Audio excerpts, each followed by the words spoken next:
This is Morning Juice. Sports, insight, and great storytelling.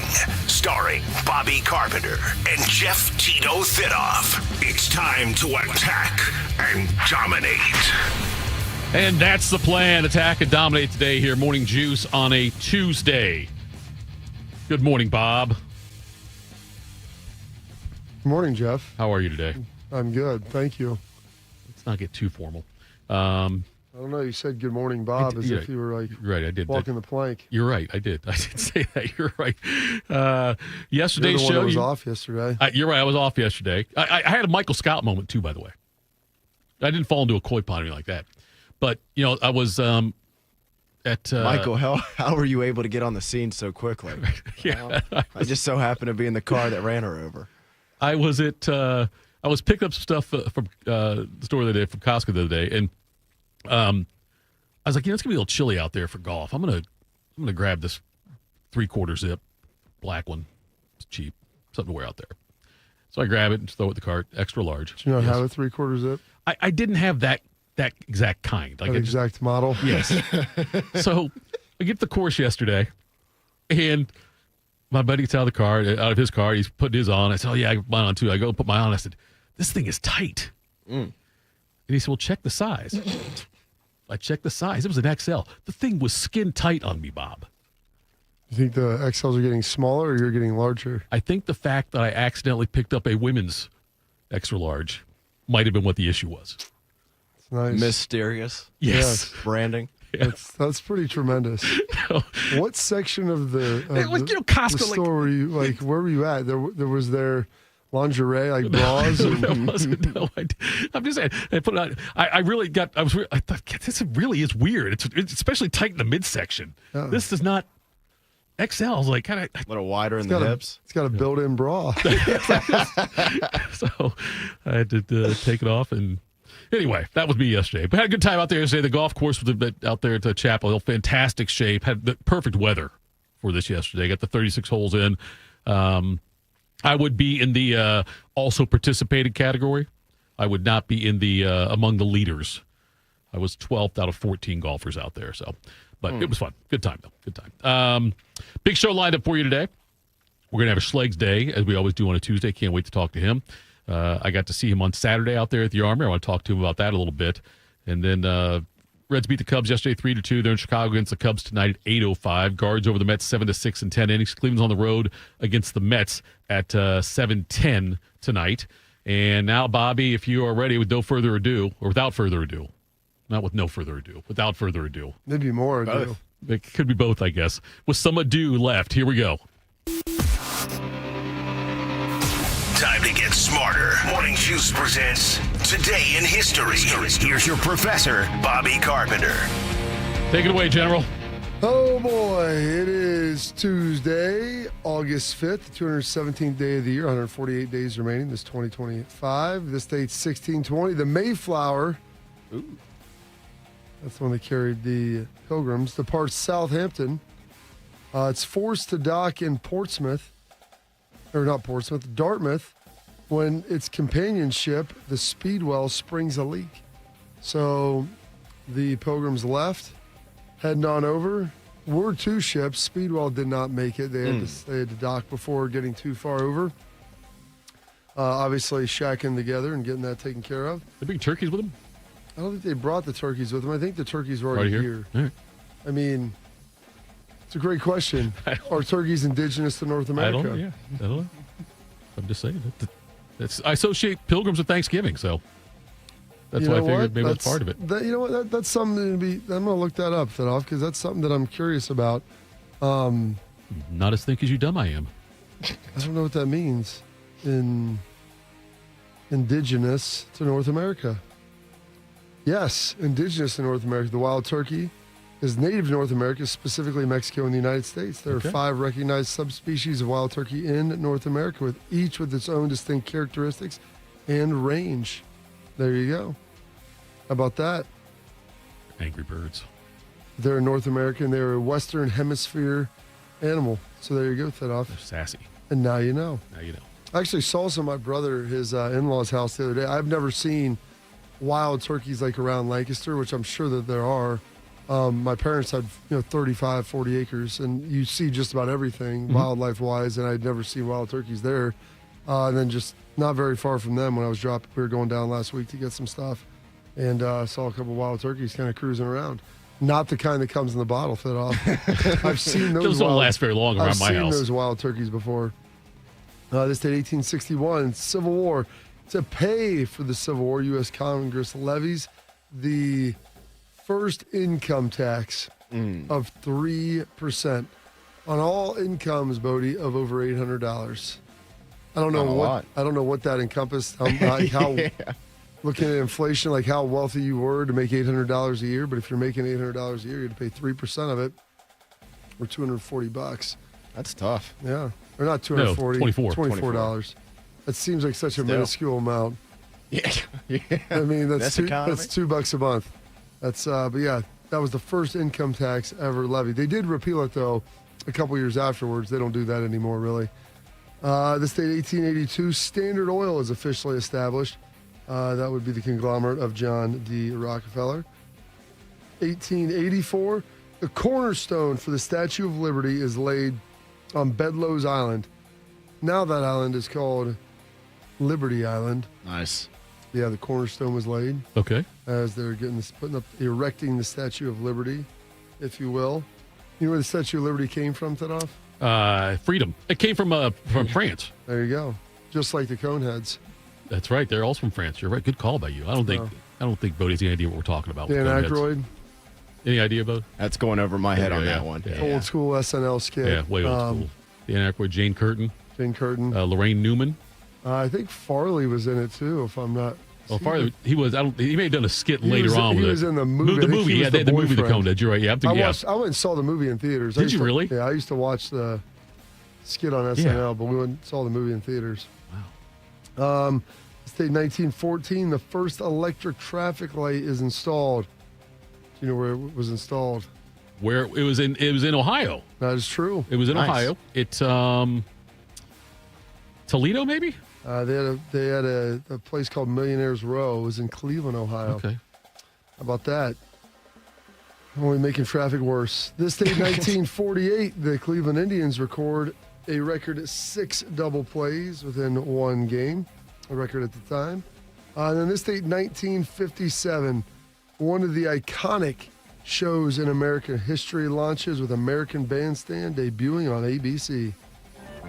August 5th, 1957, Dick Clark and his American Bandstand, a show dedicated to the popular music and hip dancing trends of the teeny bopper baby boomers, went national today and began its 30-year run on the ABC network. Before MTV, YouTube, or iTunes, there was Dick Clark's American Bandstand. When the song and dance show premiered nationwide, a 27-year-old Dick Clark charmed audiences with his lighthearted on-camera personality and his ability to spot the era's future superstars. The show became a cultural phenomenon, bringing together popular rock and roll and Motown music to generations of American living rooms. By the time the show came to an end in 1989, Dick Clark was one of the most recognizable faces in the U.S. He remained a media titan until his death in 2012. So here's to the house that Clark built. Happy birthday, American Bandstand. There we go. Did you learn a little something about American Bandstand? I did. Sort of, yeah. So it wasn't actually really a TV show as much as it was just playing music and dancing. And it was like filming a club. Like Footloose before Footloose. Yeah, they were filming a club, basically. Nice, I like it. Yeah. So, but that was like, there was no MTV. That's what started dying out when MTV was created. Yeah. As you can imagine. Makes sense, yeah. But that was the deal. Was it Friday nights, Thitoff? I remember watching like on Saturday mornings. Saturday, okay. Yeah, I knew it was on the weekends. Big deal. Big deal then. Another big deal. 5 years later, one of the iconic starlets that you'll find, 1962, Marilyn Monroe is found dead in her home. One of the most famous stars in Hollywood history is dead at 36. Marilyn Monroe was found dead in bed under circumstances that were in tragic contrast to her glamorous career as a comic talent. On the surface, she seemed to have such a zest for life. Her international appeal took her from command appearances to the other side of the world and entertainment for Korean GIs. The star led a far from normal childhood. and had 12 sets of foster parents, leading her to say in her last interview that she was never used to being happy, so it wasn't something she ever took for granted. She never let her personal feelings interfere with her job, and she was the idol of the GIs, the animation of Foxhole Dreams. I had no idea she had 12 foster parents. I didn't realize that either. Yeah. And that might explain, like, just her upbringing. I didn't realize that at all. Yeah. So that might help shed a little light on some of the personal issues that she may have had. This date, 1978, "Miss You" by the Rolling Stones. It's number one. I've been hanging on the phone. I've been sleeping all alone. I won't kiss you.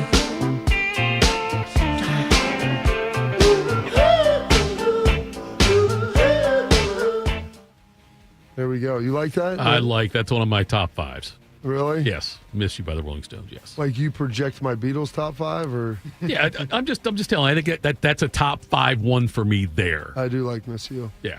Painted Black. I know Painted Black's one of your favorites. I'm not a big Painted Black guy. The tempo of it, it starts. It's like being shot out of a cannon. You're right. You're right. That's what it's like. It was one of their early hits too. It was, yeah. I don't know if it was their first, but it was one of the early ones that got them going.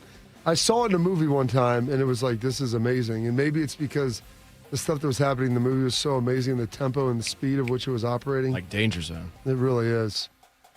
I got a little announcement for that with you, Bodie. Remind me about that next segment. This date, 1979, Willie Mays is inducted into the Baseball Hall of Fame.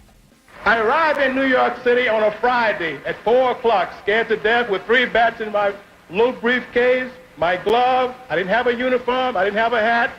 Leo said to me, "Son, as long as I'm manager, you are my center fielder.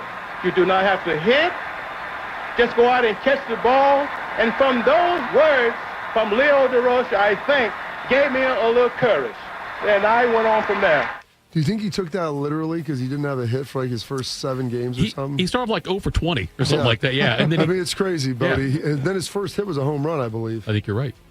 He's just saving it for the right time. Well, but I mean, you joke about that. I mean, it was a big deal. Him coming I up. can't imagine if that happened today for a high-level prospect. Yeah. And then he goes on to make 24 All-Star games. Yeah. So, I mean, it ended up turning out Worked out okay. pretty And you well. could argue maybe he was the best all-around baseball player of all time. Yeah. But yeah, I mean, literally did not get a hit for, I think, 7 games. Like you said, 0 for 20. And I then, think it's 0 for 20. and then rakes a home run for his first one. So I think that kind of opened the floodgates. If Waiting you will. on his pitch. He was sitting on it. It took him a week to find it. Oh, goodness. I'm excited, Bodie, as you explored one of my favorites, Gloria Estefan, her and Miami Sound Machine. Cuts Both Ways. The album hit number 1 back on this date in 1989. Get on your feet. Oh, yeah. Real Get banger. up and make it happen. Get on your feet. Stand up and take some action. Did you enjoy digging into some Gloria Estefan? Have you ever heard any of that before? I've heard that song because, have you guys seen Parks and Rec? Yeah, I've watched it. Is that Where on? they are like first starting Amy Poehler's campaign for mayor or whatever Oh, it and is that's for the the town. oopsie. And she tries That to is- walk out onto the ice and they don't have enough rug. And so the song just keeps playing over and over. That like one spot, that one part of the chorus there just keeps playing repeatedly. It's pretty great because then they just start slipping all over the ice because they don't have enough rug to get out to the stand there out in the middle of the thing. Didn't Gloria pull Diana Ross? Weren't they just called Miami Sound Machine for a while, and then it turned into Gloria Estefan in the Miami Sound Machine? Yeah. Like Diana Ross and the Supremes. Yeah, well, Eric Bird and the Animals. Eric Bird and the Animals. Stars got a star. Yeah, okay? yeah, right. I got you. I'll tell you this. Zach Thomas told me he used to hang out with her husband a lot in Miami and said he's awesome, Really? dude. Oh, yeah. So he's a lot of fun. He was like telling me, he had a picture. I was like, who's that? He's like, oh, that's whatever, Roberto Estefan. I was like Gloria's like, yeah, it's her husband. He's like, awesome, dude. Awesome, dude. Like, yeah, all right. So that's in Miami. When you're the mayor of Miami, like Zach, you get to hang out with the starlets. And then also on that date, 1989, the number 1 song in the United States was by Ricky Marks. I'll be right here waiting for you. I will be right here waiting for you. Whatever it takes, or how my heart breaks, I will be right here you want to talk about a fastball in middle school right there. That's getting it done. Over at the Continent, they used to have when they had, I'm sure, malls and stuff like that elsewhere, but like you could record a song on they'd put on a cassette tape for you. They'd have the music You'd there. record it and you could record this. You hear the music in your headphones, like a recording studio. Yeah, you could do that, and then like being in here. Yes, and then they would give you the tape, and you could. A lot of boyfriends and girlfriends did things like that, and I recorded that song back then. Was that actually you? That was not me. My version is a little bit different. I didn't know. It took 3 takes. They would give you a minimum. Like after on the third one, it's like, hey, time's up. You got to get it right this time. Oh yeah, you got like probably 10 minutes to do it. There you go. That's how recording studios worked. I mean, you booked them by the hour. Some birthdays today. Don't tell this man you didn't land on the moon. Neil Armstrong, born on this date in 1930. Very, very fine grained as you get close to it. It's almost like a powder. Ground mass is very fine. I'm going to step off the limb. That's one small step for man, one giant leap for mankind. Oh, that looks beautiful from here, Neil. It has a stark beauty all its own. So Shark would always tell us on this date, or on the day it actually happened when we would play that as well, there was supposed to be one small step for a man. Oh. One giant leap for mankind. But I was like, but it actually came out. He goes, it came out better than probably. Yeah, I was going to say, what he planned on doing. And then someone told me he didn't land on the moon later, and he punched him in the face when he was like 70. When Neil Armstrong died, I called my dad, and I just say, "Hey, Dad, do you hear about Neil Armstrong?" He said, "No." I said, "He died," and my dad said, "Neil Armstrong from Wapak? He's Wapakoneta." Yeah, and I said, "Yeah, Dad, that's how they put it on CNN. Nothing about the moon. It's Wapak man dies. Yeah. That's what CNN's reporting it everywhere, Dad. That's what it was. It's a big deal. Yeah, it's a huge deal. All the astronauts came from Ohio back then. A lot of them did, yeah. Neil Armstrong, John Glenn, just the hits. Yep. This one made Bodie happy. Oh, yes, it did. He was born on this date, 1937. You have no idea what do you think I think I've got an idea. I guess you do have the sheet. I'm not going to say I have the sheet, Bob, because there may be times I don't want people to know that I know. Passed away in 2003. They made a famous movie about his great exploit in 1980, The Miracle on Ice. He said, "I don't need to watch it. I lived it." Herb Brooks. Tonight, we are the greatest hockey team in the world. You were born to be hockey players. Every one of you. And you were meant to be here tonight. This is your time.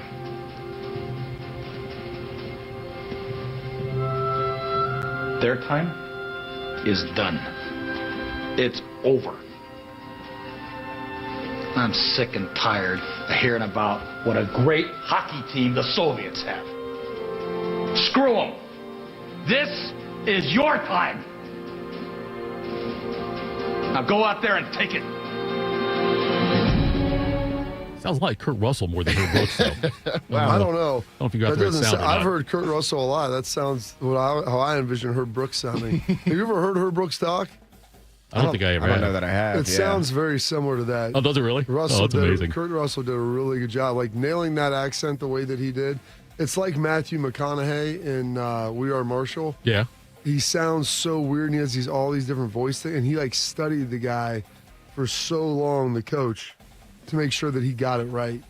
I need to watch that movie. Talked to a lot of people that knew him. Yeah. You've never seen We Are Marshall? No. Oh, Tito. I did an article on the quarterback that, of course, Reggie Oliver, who didn't make the trip. He was one of the people who left behind because he was a freshman at the time, and I remember him describing to me for this article in the Dispatch. He came here and he was like an assistant high school football coach for a while, and talked about very vividly what it was like for him to walk out to the crash site after it happened. Oh yeah, and stepping on teammates that had passed. It just Oh yeah, my brother played there. They would go out and visit the crash site usually every year. I mean, it was a big deal.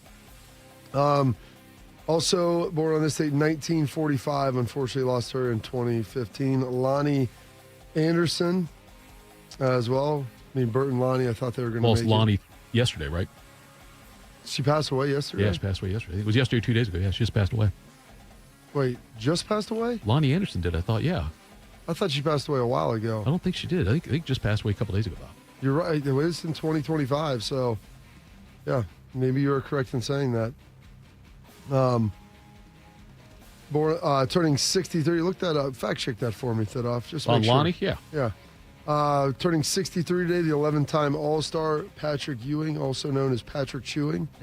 We know differently, and here's David Stern with the announcement. First pick, select Patrick Ewing. And now let's go to Rick Barry, who is with Patrick Ewing. Well, Patrick, how does it feel? Feels great. I'm very happy that New York have chosen me in the draft. I'm happy to play in New York. New York is a fine city. It's a Big East city, so I'm sure we have a lot of fanfare. I'm just happy that to get everything to get this all over with. All right, Patrick, I have to ask you this. I would be remiss if I didn't. You are basically being hailed almost as the second coming here in New York, and the press in New York has been known to put a lot of pressure on players who perform in the professional ranks. How do you feel you're going to be able to handle that pressure that's put on your shoulders? What pressure? Well, that's a good answer. I like that. It's interesting. Do you know where he's from, Bodie?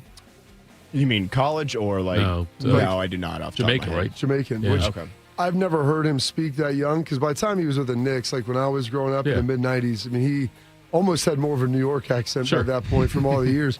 I mean, you could hear his Jamaican accent coming through a little bit there, which I had never heard that from him before. It was such a great time in college basketball when the Big East was at the top of its game there. By the way, we say fact check. I looked it up, and I shouldn't have to, because we know the chatters will come through for us. And Porch View said, yeah, she passed away yesterday. That's wild. Yeah. Gosh, I did this in the morning, so she hadn't even passed away yet. Yep. That's why I was going to say I hadn't seen that yet. Wild.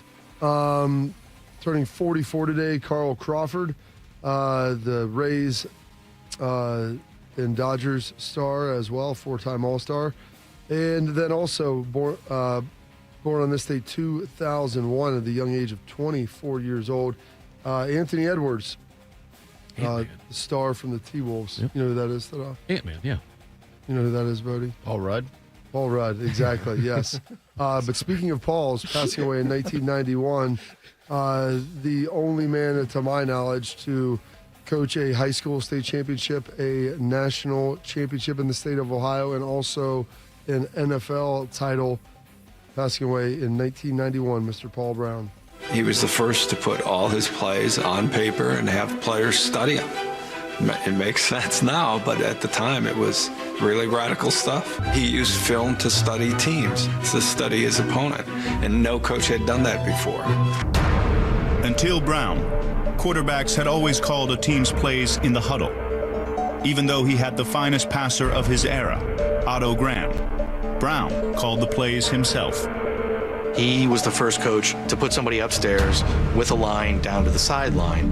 Critics accused Brown of ruining football, of turning his players into pieces on a chessboard. Yet the inventions continued. The timed 40-yard dash. That music's great behind it. The draw play. The pocket to protect his quarterback. Look at all that. Look at all those inventions from Paul Brown. The face mask was in there too. Just ran out of time on the clip. Yeah, it said I think it was Otto Graham. Yeah, took a cheap shot as he was landing out of bounds and got his face all busted up. They showed it in the video and it was pretty nasty. And so the first face mask didn't. It was just like, as I'm covering my hand, that's probably not great for the mic. It didn't have like the openness through the bars. It was just like full plastic. And he's like, I couldn't really breathe through this thing, so we had to cut some holes in it. And that's where they went to just a single bar. Yeah. Of course, it's evolved a good way since then, but yeah. That's good stuff, man. Thank you for that little nugget there, Bodie. Some holidays observances. It is International Green Peppers Day, National Traffic Light Day, National Night Out Day, National Oyster Day as well. And those historical events, your birthdays, your passings, your holidays observances for this day, Tuesday, October 5th, the 217th day of the year, and 148 days remaining in this 2025. Well done, as always, General. Coming up next, do we have a game of the century coming up this year? We'll do that. Morning Juice. While serving in Vietnam, a grenade took my ability to see. Today, I'm a sculptor. Now, my fingers are my eyes. I'm Michael Naranjo. As a veteran, I know the challenges of life can be great. In my art, turning a lump of clay into something beautiful, that is worth doing. Life is like that. We each must use what we can to make things better. DAV helps veterans like Michael get the benefits they've earned. They help more than 1 million veterans every year in life-changing ways. Now, I show others how they can create something with their own hands. I know it can do a lot of good. With support from DAV, more veterans can shape their lives into a thing of beauty. My victory is bringing beauty into the world. Michael Naranjo, may your victories inspire many more. Support more victories for veterans. Go to DAV.org. We are the keepers of the wild, America's original and most invested conservationists. For more than 80 years, we've been committed to conserving wildlife and the natural landscapes that define our nation. From rugged alpine ridgelines to peaceful tall grass prairies, we've supported the conservation of more than 36 million acres of American wildlands. Our funding has led to cleaner water, fresher air, and improved wildlife habitat. From abundant fish and waterfowl populations to robust deer and elk herds, nothing is more important than maintaining wild spaces for adventurers to explore and wildlife to thrive. We are America's hunters and target shooters, stewards of the American outdoors. America's hunters and target shooters, along with firearm, ammunition, and archery manufacturers, have invested more than $46 billion to help state fish and wildlife agencies manage and protect wildlife and wildlands across America. For more information, visit outdoorstewards.org. You know a thing or two about the moments in life that matter. You've seized those moments to embrace joy, accomplish great things, and build meaningful relationships. Is it time now to sit back and reflect on a life well lived? Maybe. Or maybe there's more to be done. Maybe this is the most important moment you've encountered yet. By volunteering with AmeriCorps seniors, you can seize the moment, lend a hand, and get back more than you give. We connect you to local volunteer organizations with opportunities that fit your schedule and match your interests. Through AmeriCorps seniors, you can support people in times of need and make your community stronger. You can become a companion to your older neighbors, brightening their days with friendship. You can even become a mentor for young people, serving as a role model and enriching their lives. Are you ready to seize your moment? Visit AmeriCorps.gov/yourmoment and get started today. Bobby knows what it's like to be a winner. Tito knows what it's like to be thrown out of an all-you-can-eat buffet. You're here 4 hours. This is Morning Juice. Bodie, just double checking. Mics were off there, correct? Yep, I think they were. It's amazing the things that you learn. Oh, yes. I mean, nicknames for guys. It's not. It's a day in history. Yeah, it's Never stops. We'll save that for another day. Let's do this now. Oh, you hear the sound. You know what it is. It's the first Tuesday in August, which means the featured appetizer at Roosters, well, it's going to be $3 all day long. And that is cheesy bacon fries, curly fries smothered in spicy cheese and real bits of bacon. It's the greatness that you love. A little potato and some pork all there together. A little cheese sauce. $3 all day long at Roosters. And also, we're going to hang around for about an hour from now. You'll be able to get a chance to win a $50 Roosters gift card. You can answer That's What He Said. So, Bobby, the coaches poll came out yesterday for college football. I asked Jerry if he's sad. This will be his last year voting in the coaches poll. Oh, you're right. Yeah. He might get he might still do it. Get an honorary ballot. He could be the Tim May of that. Never retire. Just, fade what away a little bit. What coach is he going to represent, though? That's a good point, yeah. If he was smart, he'd put it out there for the bidding. He'd ask other coaches, whatever, write an essay if you want me to vote for you, and I'll pick the best one. Texas comes in number 1 with 28 first-place votes. Ohio State number 2 with 20 first-place votes. The Longhorns have 1,606 points total of the votes, where Ohio State's got 1,565. Penn State's third. They also got quite a few first-place votes, 14 of them there. followed by Georgia.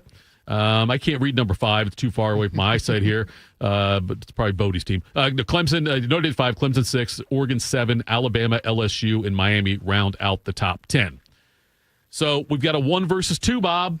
Week 1. I don't think that's ever happened before. I believe, as to my knowledge, this is the first time. At least that's what the internet tells me, and the internet has never been wrong. Here's the thing, though.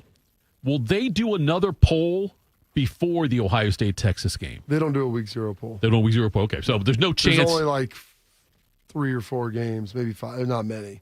Yeah. So this will be the poll to end all polls.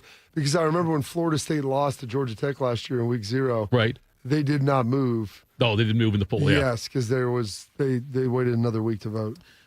SEC had 4 teams in the top 9 and 9 in the entire poll. They also had South Carolina at 13, Ole Miss 15, Florida 17, Tennessee 18, and Texas A&M was tied for 21st. I believe they were tied for 21st. Yeah, they were with Iowa State. And then Big Ten had 6 teams. They also had Illinois 12, Michigan 14, Indiana 19. Big 12 had 5. The only Group of 5 team was Boise State at 25. The Michigan thing was interesting to me. I'm not trying to rip Michigan, but and really, no, but and Florida's kind of the same way. And Florida did finish strong last year, but it's not like they had outstanding seasons necessarily. Michigan's bringing a new quarterback also. I heard he's pretty good. I heard he's a 6-star, which is unbelievable. 7. 7-star, yes. But anyway, so that's where it stands right now. So that means we also have a top 10 matchup on the 31st when the Miami and Notre Dame go at it in that primetime game on ABC, which I cannot wait to watch. Just want to point out about 10 minutes ago on SportsCenter, yeah, they were going through what some of the top 25 matchups could be in week 1. Mm-hmm. Of course, like you said, they're Ohio State, Texas, LSU, Clemson, Notre Dame, Miami. And when they popped up Notre Dame, Miami, they said that Miami has won 4 of the last 5 matchups against the Irish. Right. That is absolutely false. So just whatever that's worth. Anybody listening care about that? Probably not, but I saw no, and I was annoyed. Who does? Who's our chatter that cares about Notre Dame all the time? Patrick. Patrick does. So SportsCenter's a liar. Do you know what the record is? In the last 5? Out of the last 5, I know we lost to them the last time we played them in 17, but we beat them in 16. We beat them in 12 and 10. So that's 3 of the 4. You don't think they played? I don't think 4 times since 12 on. Definitely not. That's a joke. I mean, it's a joke. It's a fairly big game. I think when we played them in the Sun Bowl in 2010, which I know everybody was tuned into that game. Everyone remembers the Sun Bowl. I think that was the first time we had played them since Holtz was there, if I'm not mistaken. I'm trying to take a look here now to see if I can find this out here. I didn't do the right search on it, but anyway, yeah, it's. I'm looking forward to that game. I really am. I'd say I like that it's a standalone game. Notre Dame is 6-7-1 in the series when playing an away game versus Miami. It says. Here you go, Bodie. What they meant to say is that Notre Dame's won 4 of the last 5. I was going to say, that's probably what it is, because Miami they won the absolutely last destroyed one. us in 2017. Yeah, Miami won the last one, but Notre Dame won, like you mentioned, in 16 and 12 and 10 and 90, lost in 89, but won in 88. So technically they've won, 5 of the last 7. Yeah, so we're hot.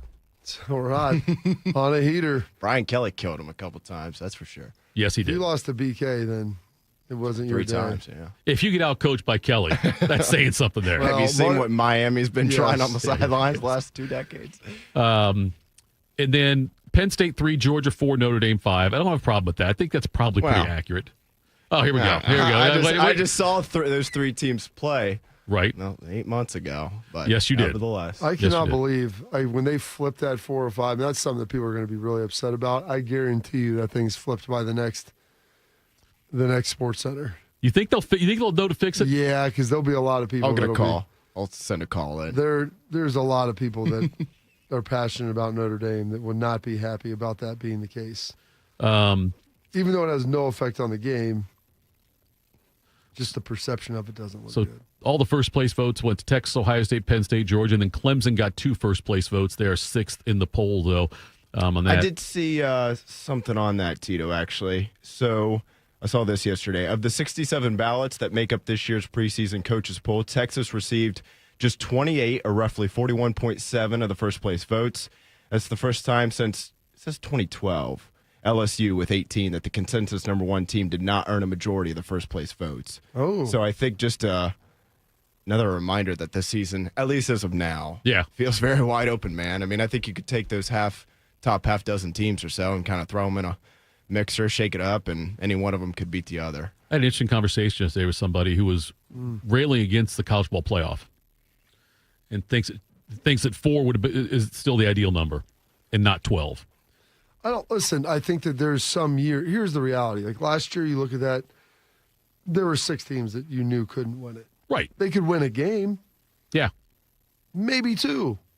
But they couldn't get it done. I would have said the 4 Final Four teams plus maybe Georgia and maybe Oregon. And so I think that's fair. That would be it. Like, I mean, Georgia lost their quarterback.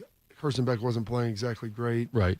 I mean, Notre Dame beat them and controlled the ball. But I think, like, if you look at that, could Georgia, like, on their game of the other 14, and even Notre Dame in there, like, I think that you played enough games, they would win some. I don't know if they would win the majority of those. Not tonight. Just like Oregon. I mean, they got smoked against Ohio State, but you put them against Penn State or right. something. Like, there's a chance. And I mean, Ohio State was on that day, and, like, some of it's just on that given day. So the thing that I've always wrestled with is it better to include more and potentially have some teams that can't win it in there, or have less and have good teams left out. Which I think the former. And I think most fans would agree with that. Yeah. Don't you guys? Like, I'd rather a few extra too many teams. I think going to 16 is stupid, to be honest with you. But I think 12's fine. 8's probably the best number. Right. If you want to keep the value of the regular season where it has been in the last 150 years we've been playing the sport. While also including enough teams that, honestly, like, I think 8 would probably be the perfect number. They're obviously never going to go back down to 8. No, they don't go back. That would be losing money. Yeah, you don't go back. But 12, there's no need to go to 16. That's for sure. Well, in my point when I was having this argument with this person, actually disagreement, was that he said, you know, some of those games in the playoffs weren't that good of games. You knew that certain teams were going to lose. But I watched more college football last year from the month of December on than I have in a long time. You know, I never watch bowl games that are meaningless games with guys that all have opted out, you know. Unless Ohio State's playing, I don't even bother watching the bowl games. But I watch all Really? Yeah, I don't. The bowl games to me. You don't watch movies. You don't watch, quote, meaningless. What do you I forgot. You watch Old Sports You'll watch Illustrated. You'll watch old bowl games from 1997. You know, it's funny you mentioned that. I watched, 1978 Oilers football, Bob. That's where you go. Love you, Blue. But I'm saying, but I consume more. I'm not saying bowl games aren't on in my house. I just don't pay attention to them that much. It's a background noise. But like I sat and watched a lot of the playoffs last year, most of all the games, and obviously it's great numbers. It's like every game. Even though every game did not end up being interesting, every game was interesting. Oh, yeah. Like, I watched almost all, can't remember what the game was, right, of Michigan, Alabama last year. Okay. Because I'm thinking, like, I'm watching, like, Michigan's dudes are all playing in this game. Yeah. Or not Michigan. Alabama. Alabama. And, like, half of Michigan's guys that opted out, and Michigan beat them. Yeah. And, like, I don't want you to sit here and tell me they should have been left out, like, well, they didn't care. I'm like, their guys are out there. More. Yeah. Their guys are out there playing. Right. Like, dude, Graham didn't play. Jenkins, those guys didn't play in the game. Like, most of their best players opted out, and they went and beat Alabama. I'm like, that's embarrassing. You can tell me they don't care about the game, but when the other team, half of their best players are out, I watched a lot of that Illinois-South Carolina game. I'm watching Beamer talk trash. Bielema and Beamer talk trash. I mean, it's amazing. It's like watching Monday Night Raw. Let me tell you something, brother. And they're out there during, like, the injury timeout, and he's doing, like, the T. Bielema is at Beamer. I'm like, what is going on here? Getting back to the I thought this game didn't matter. Well, it just means more, Bob. Getting back to the point on the playoff, though, Tito, I mean, at least with more teams, though, and there's always going to be more blowouts. Right. Ever since the NFL has added the 7th team, whatever that was, 4 or 5 years ago, in each playoff in the AFC and NFC, I mean, no offense, we see Pittsburgh get in every year, basically, and they can't score. Right. It's just this is right. going to be a blowout as the fourth quarter goes on. They just haven't had the right weather situation yet. That's true. Yeah, they need a total snowstorm. Snowstorm. We really grind it out. Field, or whatever they're calling it nowadays. But, yeah, there were some blowouts, but it also kind of weeded out some of the quote-unquote lesser teams to where the Final Four in particular, and the national championship game wasn't super close. Notre Dame kind of hung around sort of late. But, I mean, the two Final Four games were miles better than what we've had in the vast majority. Sure. Yeah, it does filter it up. Yeah. And so, I mean, the Ohio State-Texas game came down to, what was Sawyer's score with 3 minutes left. Yeah. And Notre Dame kicked a field goal with 12 seconds left to beat Penn State. And since we started the 14 playoff a decade ago, 90% of those games were over by halftime. So sure, yeah, I think that I would take a few more blowouts in the first round if it means the second, third, and national championship. Part of the first round blowouts, I think, were a function of like how they did the seeding and everything last year. That probably didn't help. Yeah, because Notre Dame and Ohio State were better than the 7th and 8th seed. Yes. And so then you have Boise getting a bye. And who else got the bye? Arizona State? Arizona State, I think, yeah. I mean, if those teams are playing in the first round, then you're probably getting more competitive games. Yeah, because one of the more competitive of the first round games, and not that it was like super close, but out of the four, Texas and Clemson was competitive. Good. And Clemson it's not a surprise because, when you just read the names out. Well, not that Tennessee should have been that bad, but I don't think. But, when you just say the names out loud, Notre Dame versus Indiana, Ohio State versus Tennessee, Penn State versus SMU, you're going to guess most of those are going to be blowouts. Like I said, would have thought Tennessee would have put up a little bit more of a fight. But then when you get to Clemson, Texas, it's like, no kidding. That was a competitive game. Both those two teams are at the top of the sport on a regular basis over the last several years. The only, I don't know if it's the downside or not, but the only downside of the 12, and I love the 12. I told you I wanted 16, but I love the 12 too. But the only downside is that if you get bigger, there's a greater chance of the best team not winning. And I don't know if that matters or not. Well, it's like the NCAA tournament. Yeah. And that's the same thing with the NFL. Right. It's whoever's hot. The bigger you make the tournament, yeah, the better chance you have of someone getting upset. Right. And it's not who is the best, it's who's the best on that day. And so the more exposure you get, the chances of an injury, just playing poorly, like there's a lot of things that can happen. Does that matter to you guys as fans? I think there's a balance between, and we're up against it here, there's a balance between entertainment and also trying to get like the most pure champion. Because like in the NCAA tournament, you're not usually getting that. I like upsets in the first couple rounds, but when it gets to the Elite Eight and Final Four, I want the Blue Bloods. I want the best teams in there. I don't want a 15 seed making it to the Final Four. Yeah. I would say personally for me on that topic, like I would almost more so focus on the fact that the regular season keeps getting devalued. Yeah. I like the fact that in the past, every Saturday mattered. Yeah. I was okay with the 4-team and then the 12-team playoff. You can drop a game or two. But now as we push to 16 and some of the geniuses at the top of the sport want to be like, well, if you go 6-3 in the Big Ten, that's super good, which is a joke. Yeah. And you can go 8-4 now and all of a sudden be playing for a playoff spot. I think that's a joke. All right, coming up next, quick hitters, Morning Juice.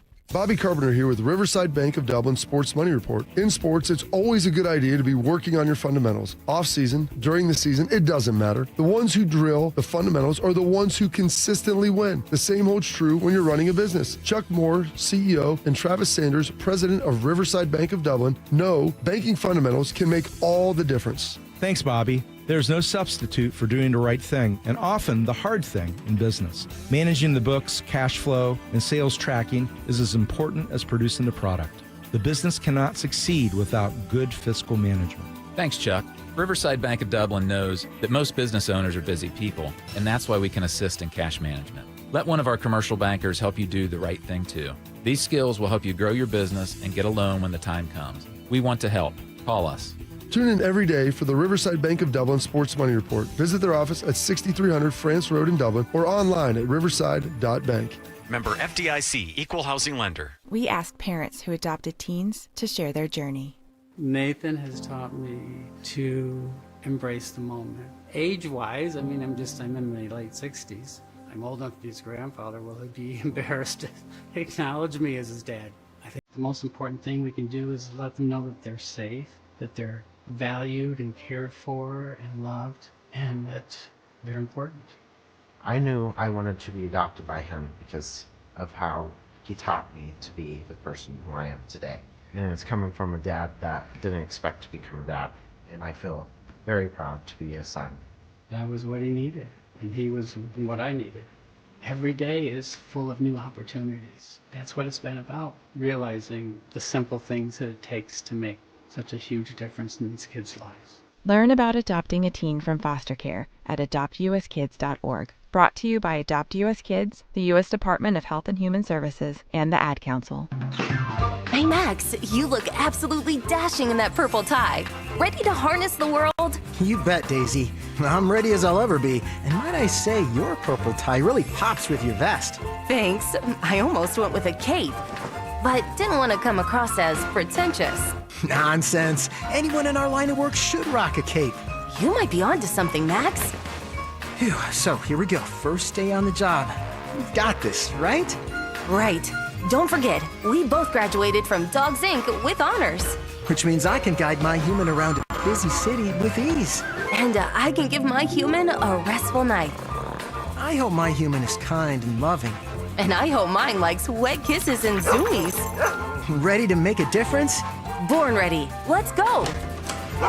Discover how extraordinary dogs like Daisy and Max change lives at no cost to the recipients. Visit dogsinc.org.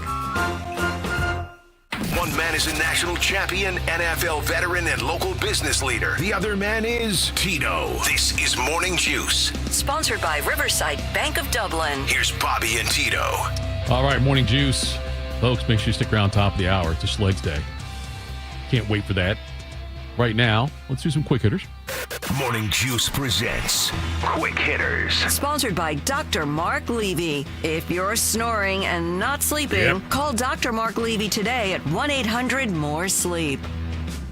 Bodie, good morning. Good morning, guys. Happy Tuesday. We'll start here in the world of college basketball because sanity has prevailed in the world of college basketball, at least for one more season.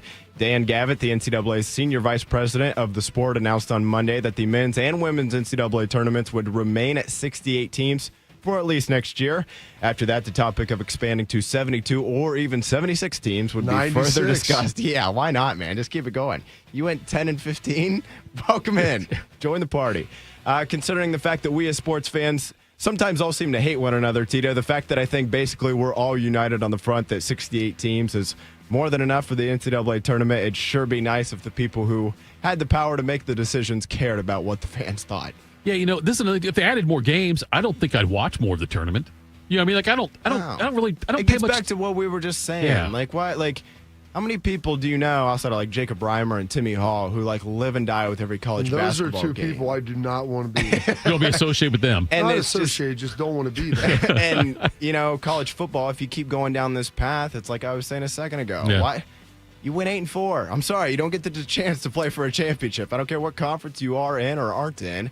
And so with college basketball, it's kind of the same. Like, even as exciting as it's like, hey, opening, I don't know if it's always opening night, but when, like, what is it, Carolina, Kansas, Kentucky, Duke, or whoever it is plays in that little final, that first four thing that they do, whatever. Yeah, I'm completely butchering the name. But nevertheless, it's just like, it's sort of exciting, but the game doesn't really matter that much. It doesn't. And this is all, look, if people think, the smaller teams, no, it's going to be more SEC and Big Ten teams getting into what it's They're going to not be. putting in more mid-major. No, yeah, no. They're not. They're trying to make more money. Unless it's a really compelling game, I usually don't pay much attention to the first four anyway. You know, it just doesn't. Thursdays when the tournament starts. I enjoy the first, like the Tuesday, Wednesday, just because it's something on TV. Like I'll throw it on, and if there's a team that's of intrigue or a close game, like I'll watch. But I mean, yeah, it's not something that's must-watch TV if I have other things going on. But I do enjoy seeing some of that. Next up here, almost, I didn't know if you had anything else. Pause for effect. No, Bobby won the argument. That's fine. In the NFL here, almost 1 year to the day in which he tore his meniscus, causing him to miss his entire rookie season. Vikings quarterback J.J. McCarthy will return to game action this weekend. Minnesota is set to play the Houston Texans on Saturday in their preseason opener. Head coach Kevin O'Connell, he didn't commit to McCarthy playing in either one of the two preseason games after this weekend, but he will be playing in this weekend. After letting Sam Darnold walk in free agency, Carp, I'm sure Vikings fans will be very eager to watch the former 10th overall pick in action this week and hoping he can live up to the hype. Oh, yeah. They're pumped to see this guy and what he's going to be able to do. You heard so much about him at camp before he got hurt last year about how he was going to be the best rookie, and they never asked him to do nearly as much as Michigan. That's why he didn't have the numbers, and they're going to open it up and do all these other things now, and we'll see. This will be his debut. Am I missing something, Bob? Like, I didn't think, and I know you said that they didn't do a lot of things at Michigan, but is he going to be that good? Everybody was telling me that, so I'm excited to either see them be right or wrong. I'm not sure which. I trust Kevin O'Connell. Yeah. To get the most out of him, Sure. but I don't. Yeah, it was just hard to evaluate him at Michigan just because it was. We're just going to play good defense, run the football. Like it's like, oh, okay. And cheat. It was a perfect. He's in a perfect situation. He goes in there with a great offensive minded coach. And you've got Justin Jefferson, Jordan Addison to throw to. Yeah, great receivers. Who's the tight end they got? They got the guy from the Lions before. Hawkinson. Yeah, TJ Hawkinson. So, I mean, it's a great situation to walk into. It's much like, and I'll date myself when I say, when Marino got drafted by the Dolphins, it goes into Don Shula and Mark Clayton and Super Duper and those guys. It's a wonderful things walking into. There'll be pressure on him. It's a tough division. They won 14 games last year. I know. Now, they got smoked in the playoffs by the Rams and got bounced in the wild card round. But yeah, it's a team that has some pretty high, Washington obviously was great last year, but I think Caleb Williams needed to take a step. Yeah. Pressure isn't probably too high yet. Right. Same thing with Drake May. Who else? Michael Penix, probably same boat. Like, you want to see these guys take the next step. Right. But it's not like, hey, you better be damn good because we were really good last year. Well, McCarthy, the Vikings were really good last year. And so. Yeah, New England, Chicago situation, they get a bit of a pass because the fact that they changed head coaches. Not that Drake May was bad last year. Caleb Williams had his issues, but the fact they made coaching changes now buys them more time to show it off. If they play solid and they go 500 this year, I don't think fans are going to lose their mind in those two cities where Minnesota 500 would be a pretty massive step back from what they were last year. Crazy big. The four-man quarterback Coliseum in Berea has added a new gladiator. More in the mix. The Browns have signed quarterback Tyler Huntley, adding a fifth quarterback to the room amid multiple of their other quarterbacks being injured so far in camp. Kenny Pickett, he is nursing a hamstring injury. Dylan Gabriel was limited yesterday due to hamstring tightness. Shador Sanders, he was held out of practice over the weekend due to arm soreness. Bruise on the leg. Tito Huntley is obviously just a depth signing to get the team through training camp at this point, but it seems like Joe Flacco's odds of starting week one have only gone up just in the last handful of days here. I saw a friend of the show, Reflog_18 there. Chris McNeil on X put something about it. Showed like a guy with his hands, his head in his hands, bent over, and it said, "This is the guy who's got to keep changing that Browns quarterback jersey since 19 to put more names on it." But yeah, if Flacco was already on there, do you have to like re-add him? I don't know if you have to. I don't know. Maybe just like maybe just put like a Roman numeral, the 2 next to him or something like that, or a 3, or whatever the number is there on that one. But it's a depth signing. Yeah, I know you got people to practice right now. You have to have somebody to throw the ball to the players. But Huntley's not going to. Who do you think? Well, hold up. No. Out there? I don't know. I'm not saying there's a better Huntley's option. Not that great. Well, Tommy you know Reese. why? Because every team has 4 quarterbacks on their roster now, so you're getting like the 125th best available guy. I totally That's just get the reality of it. I'm not arguing the fact that they couldn't get somebody that there was like a lot of better options out there. I'm just saying though that I don't know how much better your receiver going to get catching passes from Huntley. They've got to catch passes from someone. You want Kevin Stefanski to go out there and throw them himself? Tommy Reese, there you go. I just get him suited up. But I mean, okay, so Bob, but when you're talking about, and this is what's interesting to me, and you can give a better answer on this than I can, but the timing is so important when it comes to a new quarterback, especially, and these receivers. Yeah. And the fact that they're going to have Tyler Huntley throwing to them. Tyler Huntley's never going to throw a pass in a meaningful game for the Browns. Okay. It's just different. I'm saying it's a setback for the Browns to have all these guys injured like this. Of course it is. I know you have to sign Huntley. You don't think this is ideal? I think this is less than ideal if you've got Huntley out there running with your 1s or 2s. I don't think it. Having one quarterback who's like 21 with arm soreness, a couple other guys with pulled hammies or sore whatever the heck they got going on that I was reading yesterday. I mean, someone asked, I was up on 92.3 in Cleveland yesterday. Like, well, how do you think he's handling it? Kevin Stefanski's handling it. I'm like, well, I don't know. When all these guys are hurt, what do you want him to do? Right. I mean, like, What's the alternative? I mean, you're trying to get guys reps. You want to figure out what you have, but it's just I don't know what the other solution is. You've got to have somebody out there to play quarterback.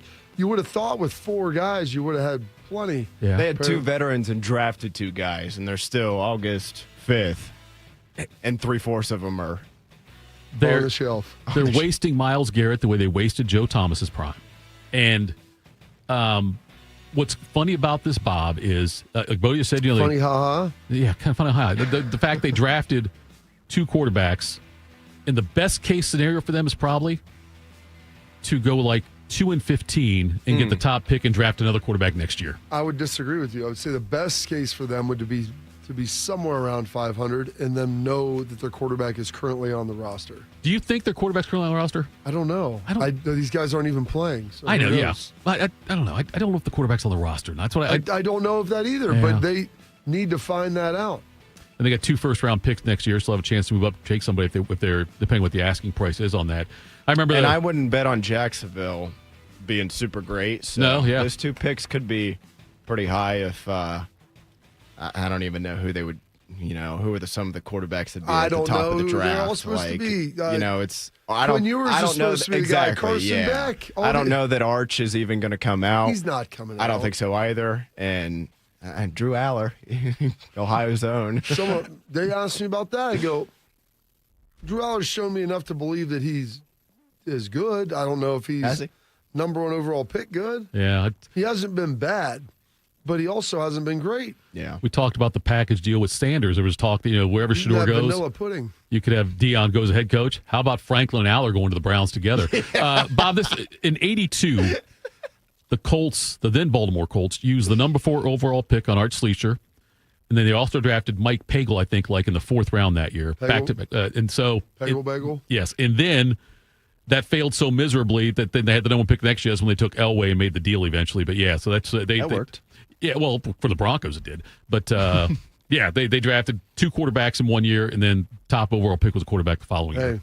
Didn't the great Dan Snyder did that with RG3 and RG3 and Kirk Cousins. Yeah, Dallas did it. You're right. With Aikman and Steve Walsh. I think Walsh was a supplemental draft pick. Yeah, I think it was supplemental draft pick. But yeah, he got them also. So, all right, coming up next, folks, buckle up.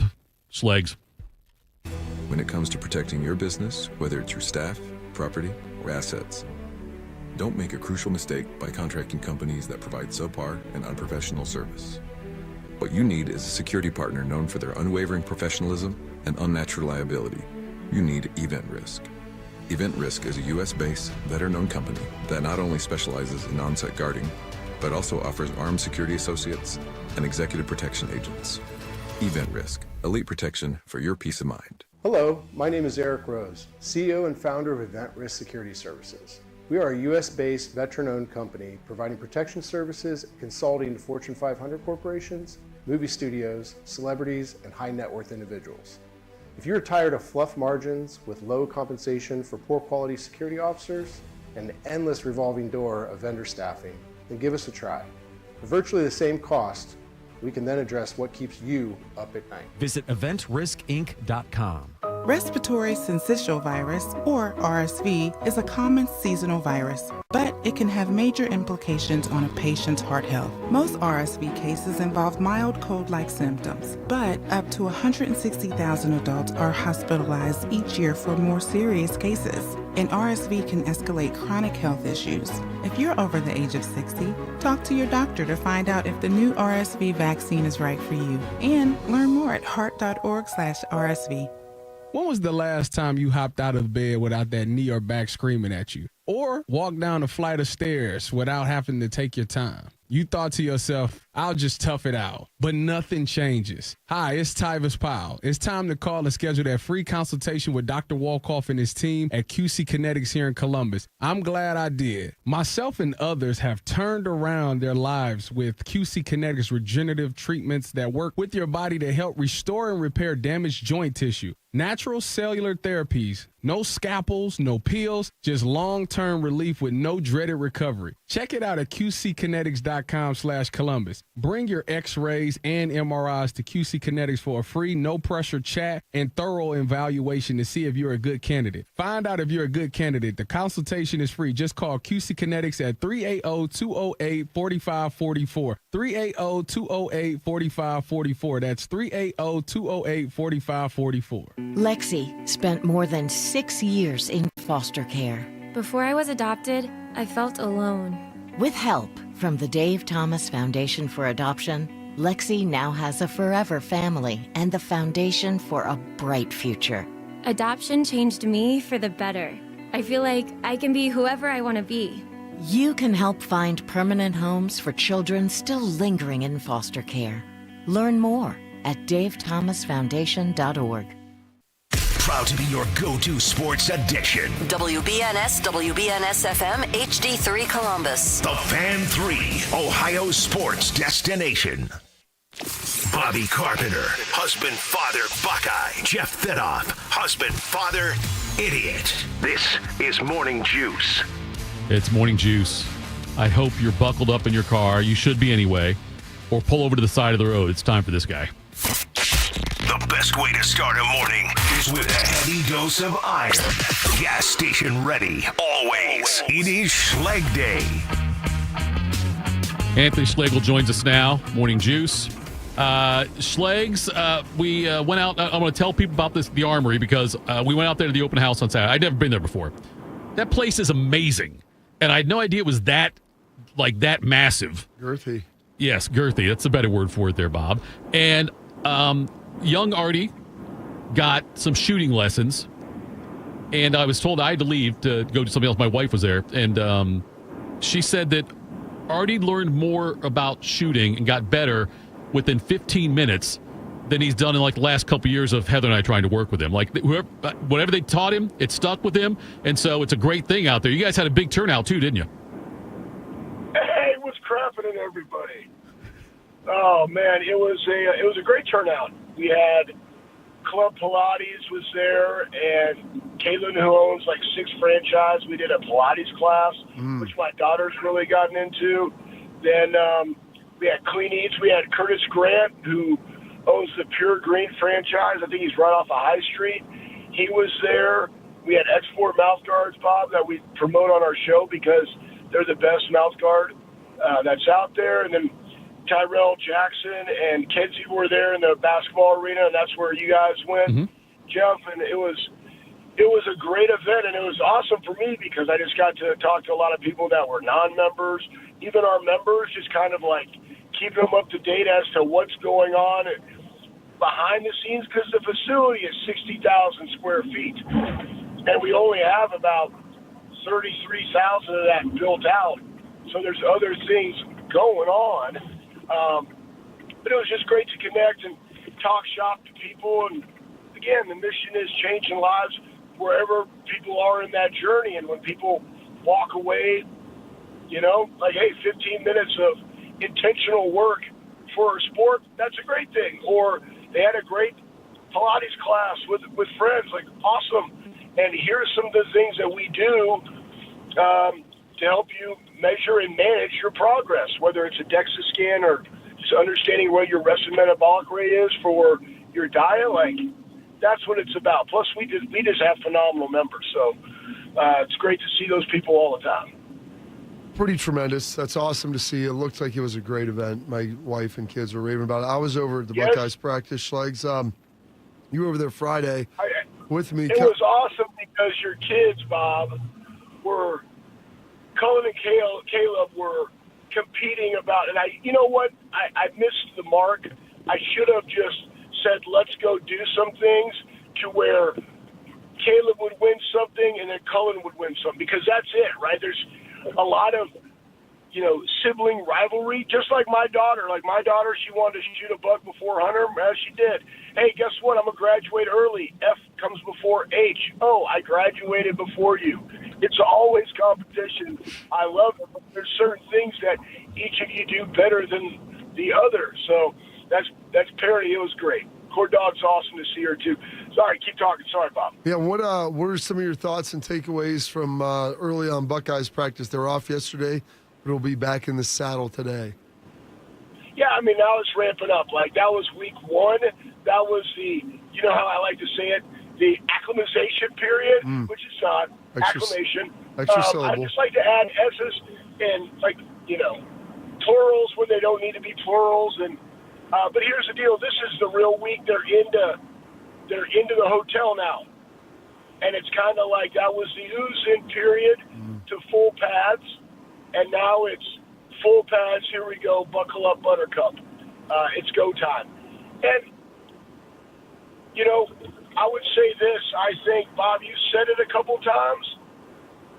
I'm really proud of Jelani Thurman and kind of like what he's been able to show. And you look at the guys, and again, dudes watching other dudes be dudes. Just their the bodies. Like, I mean, all the off-season work that they put in to put themselves into positions to have success, like you're seeing that come out. But this week of competition, this is where the magic happens as to who can start to separate themselves in those competitions. Like right now, obviously there's a quarterback competition. There's still competition in the wide receiver room. You got 5 stars all over the place. What is the running back room going to look like? You know, how's Sam Williams-Dixon doing? Like, who's going to be that third running back? You got a really young room. Can James Peoples step up as a sophomore and be a leader? What does CJ look like as an older guy who's lost weight and is faster now? It's kind of like more of that thumper. What is that tight end situation? How are we going to utilize them? That kind of comes into play because you got to see all the different attributes that they had, and then you start to figure out where I can put them, especially on the defensive side. How are we going to utilize our defensive ends? You had the little scare with Edric. He's fine. All right, but what does that look like from depth on the interior? How can we move our guys around? What's our base going to look like? Caleb took a lot of reps at nickel. Okay, you got Jalen and Malik Hartford out there in the back end. What does that look like? Lorenzo, he's also kind of a nickel, that, you know, floater guy that we had last year. So a lot of competitions, but also the development of those younger guys, because not only do you have to know who your starters are, you also got to know where your depth is and who can you trust in situations. And that's really what's happening this week, especially when they start to go really competitive, full contact type periods. Schlegs, I think it's fair to say that you're when you played for Ohio State, your body was a different shape than it is now. I think that's more pear is the term. Fair. Okay. It's a fair. It was a bowling ball, and it just, I don't know, it was an odd shaped bowling ball because it just went straight down to my shoulders. But it was a bowling ball on top of a keg with, I mean, I had good girthy quads and hamstrings and glutes, but my calves are still the same. So different shape. 250 to now I'm 222. If you were in this kind of shape when you played football for Ohio State, would you have been better? No, I actually needed to probably be another 12 to 13 pounds heavier just to play the position. Mm-hmm. I mean, I would have been better at 235. And, there's different attributes that everybody has, and at some point, strong is strong enough. And if I could have been really strong at 235, like what is me adding, 10 pounds to a squat versus having to add 10 pounds to my frame? It's just how you carry it, So, and it's also the demands of what separates you. Like, I was a really good in-the-box player, but it would have helped me in pass coverage or man coverage, helped me tremendously being able to play special teams, as Bob and I were talking about.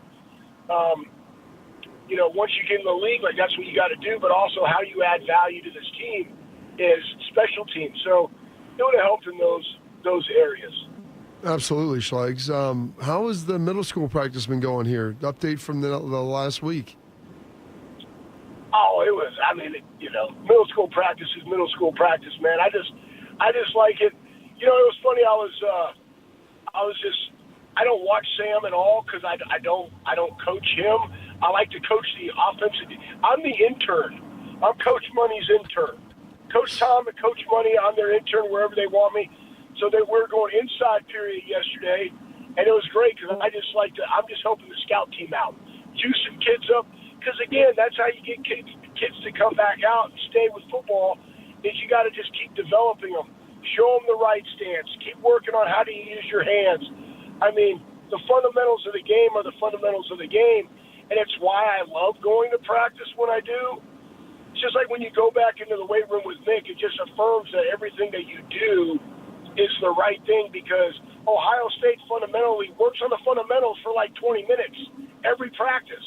As you get into the season, you start to cut that time back, but you still are working on the fundamentals every single practice because that's what allows you to win and play fast.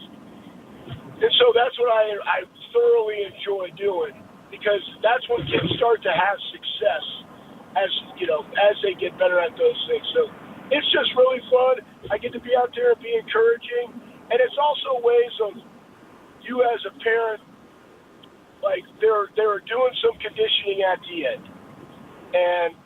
And you know my thoughts on conditioning, Bob, at the end. But I love conditioning, Schlegs. It's your favorite. Yeah, I love it. It's my favorite. I like a lot of tempo in practice. Like I like practice to do the conditioning. Anyways, they were doing it. Chosen suffering, Schlegs. Yeah, this one little dude had a huge boog on his face, and I was about ready to say something, and Sam happened to be right there. And he just said, "Hey, you're doing a great job. You got a huge boog right there." And the kid, I was like, "Hey, good job," because you never know, man. There might be that older guy that has, that boog in there, and he's at a conference, and you don't even know him, but you got to say, "Hey, man, you got a huge boog in there." Let's get rid of that. All right, cool, awesome. Attack and dominate. Go Bucks beat cancer. So that was cool. But go ahead, Schlegs. No, that's it. I was going to say, do you fix collars? Do you fix collar? Like if you're walking up behind a guy and his collar's turned up the wrong way or something, do you go behind him and fix his collar? I know if I'm talking to him face to face and I know he's got to do something, or I know he wants to look nice because he's got his shirt tucked in, Yep. And he's got like the matching belt, like somebody actually put some thought into an outfit, and then you got something in a little disarray. I'll be like, "Hey, bro, you got your collar." I'll let them fix it. I ain't touching it. I mean, you're a dude, you can fix your own collar, but I'll at least draw your attention because you might not know. You gotta do those things. I'm sure Bobby, you guys talked about it yesterday on the air, but I was here, so I don't care. I want to talk about it now. Bobby did his conditioning test. Yeah, let's talk about it. On Friday. Amazing. The 20. I want to make sure I get it right, Bob. Because it's 20 gassers and 20 seconds less each time. 20 half gassers. And you get a 20-second rest in between. Is that what it is? 30-second rest. Okay, so you did that. And that's the first time I saw you do it. I was out there. Part of it, Thitoff. You were the counter. I was a counter. Schlegs recruited me to count. And yeah, I love that. It's great. It was great. I remember because, when you're running the show, right, Coach Mick runs all the conditioning stuff, and, you just got to have that guy. I'm not trying to keep count. I can't do that. I'm worried about the time. I want to make sure that it's valid, I want to make sure that I'm looking at guys that are touching the line or accountability and what is the time. So I need the counter. You were my counter. You were my Anthony Schllegel at that moment. I was the intern. I was impressed though with how, and I didn't know what to expect. Go out there and watch it. Other than, Bobby's going to knock it out, but you really coached him up. Like you were telling him about his turns. You get good turn there. You were counting him out loud for him. You were encouraging him. That was cool to see. We had a lot of people standing around watching. Also, encouraging people that choose suffering is a good. You also know, I'm everybody's CEO, Chief Encouraging Officer, and I would say this, I don't think everybody quite understands. It's okay, yeah, Bob ran 20 half gassers. Remember, a gasser is over back. These are half gassers, and when you go do something like that for a 42-year-old. I mean, I remember when I was a 20-year-old, and it's okay, we got to run 20 halves in 18 seconds with a 30-second break, and then the real test was you got your final 10 was in 19 seconds with a 45-second break. And we knew, we ran them to prepare for it, and that's why I never like conditioning tests. I never like anything that I have to train for to pass a test, because that's not ball. Like, that's ridiculous. But it's a great indicator. So, regardless, just went down a side nugget rabbit hole. However, for a 42-year-old dude that weighs in his 240s, let's just say this. It's a 42 birthday, weighing 242, running 20 halves in under 18 seconds. So that means you get $18.99. And to do it with a 30-second rest throughout, and Bob literally cleared every single one of them in a 17-second. And 17s, that's the back end of the skill group. The skills were always 16, 17. Big skill was always 18, 19. And linemen were always 20, 21. Maybe even 19, 20. I don't remember. But he did it great, man. He had great turns. And we were even talking about, how did it really look? I'm like, no, it looked really good. Just the only difference as you're 42 is I told him you're a little bit more of a back-end runner than you were, because he used to be just a strider. Like, he could just glide through those things, which, for somebody as stiff as I am, I'm a lot more flexible now than I was even back then. But, I just watched this guy just, like, prance down the field. And I was like, this is terrible, man. Like, he's so much more efficient than I am at this. But, hey, you got to be good at some things. Bob's phenomenal at that. But, again, somebody was hitting me up that knows Bob. He's like, did he really run those? I was like, yeah. And, like, here's his time. He's like, dang, that's good. I'm like, yeah, no crap. Really good. So, anyways. What's crapping in Schlegs? How about this? Former Air Force cadet Anthony Schllegel. I just got the confirmation here yesterday and like another email today that I'm going to be doing a Blue Angels ride at the Columbus Air Show here in about 2 weeks on the 20th, if everything goes well, 21st if there's weather or anything. I mean, you were an Air Force guy, like preparing me for this outside of watching Top Gun Maverick. I mean, what can I expect?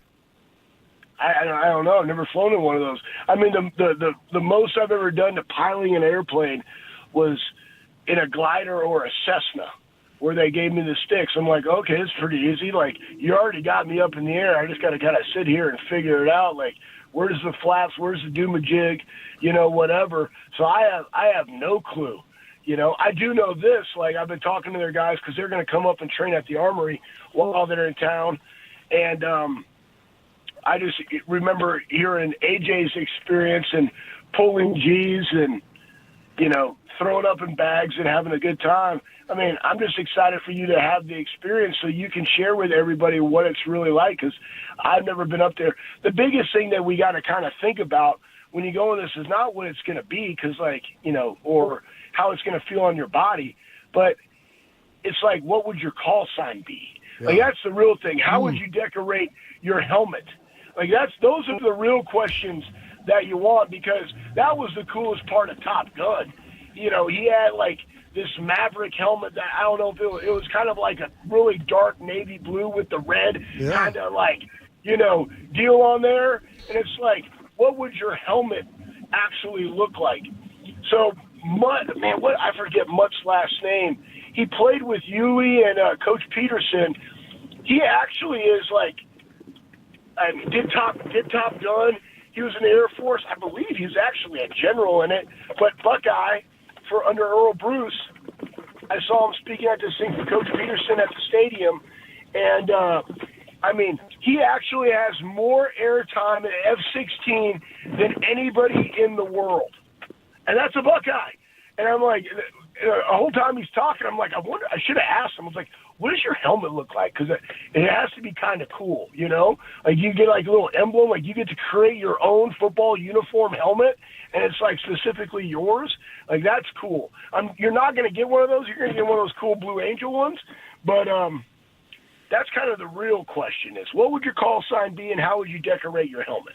And the other question, they said they're going to put me in a flight suit, and I'm half tempted. Oh, that's even better. You got to ask if you can keep that, because that's like one of those things that you can just walk around with. Well, I don't know if you remember that our guy Chick Harley and me went as Top Gun or Maverick and Iceman for for Halloween, and I still have the flight suit he bought that was an authentic one, and I'm thinking about just showing up there in my flight suit ready to go. Oh, I love it, man. That's the flight suit. When they gave you when the uniform of the day was the flight suit, that was my favorite because I didn't have to it's like press being a my caddy. uniform. Oh man, it's amazing. Yeah, I just straight up jump in there. You can let the bad boys air out. It's a great suit. You got pockets everywhere. Full utility right there. Full utility. Now, when you got to take a dump, you got to take the whole thing off, Chicks wear those. Those are called rompers, I think. Romp me, maybe. I don't know. I don't know. But, yeah, I love them. I love them. If I could wear a onesie like that all the time, that'd be kind of cool. You and I wore one of those short ones with the tigers on there for the Jungle Night on the Buckeye Cruise.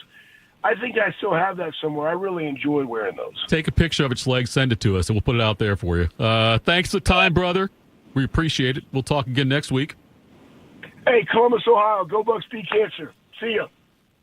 There we go. Do you need a bank that truly values local business in this town and the opportunity to work alongside them as partners, whether you're a small business or a large operation? Riverside Bank of Dublin has the right tools for the job. Riverside Bank of Dublin has the experience of working right here in Central Ohio. They understand the business climate in our area and will help you reach your goals. Whether you need an SBA loan to get your business off the ground, a line of credit to keep your business running smoothly, or an equipment financing to get your business up to scale, Riverside Bank will tailor a solution that fits your needs. Visit them at riverside.bank or stop in and get to know them in person. At 6300 France Road, Riverside Bank of Dublin, member FDIC, equal housing lender. Coming up next, we get our freak on. How's that for a tease? Morning Juice. It's been a real journey since 2014 when I first had my injury. I realized that my home was just not working for me and that it was time to ask for help. Homes for Our Troops is really giving me my life back. The shower allows me to go in and turn around with my chair, pull down storage racks, automated door systems, hours of my morning given back to me. Adaptive sports are a huge part of my life, a huge part of my healing journey as well. Homes for Our Troops helped with making sure that I had a home gym so that I can continue to train. This past year, I was able to host Thanksgiving in my home. And it was the first time I was able to have my whole family in one place and I was able to contribute to the meal. There are a lot more veterans in need, and Homes for Our Troops is going to be there to help them too. Homes for Our Troops builds and donates specially adapted custom homes nationwide for severely injured post 9/11 veterans and enables them to rebuild their lives. Join our mission at hfotusa.org. Once there was a man who couldn't stand. A mom who couldn't wait. A scientific community that said it couldn't be done. And then you. And then I. And then we. Brought neuromuscular disease into screaming color with the Muscular Dystrophy Association. For 75 years, our voices have thundered through the halls of Congress.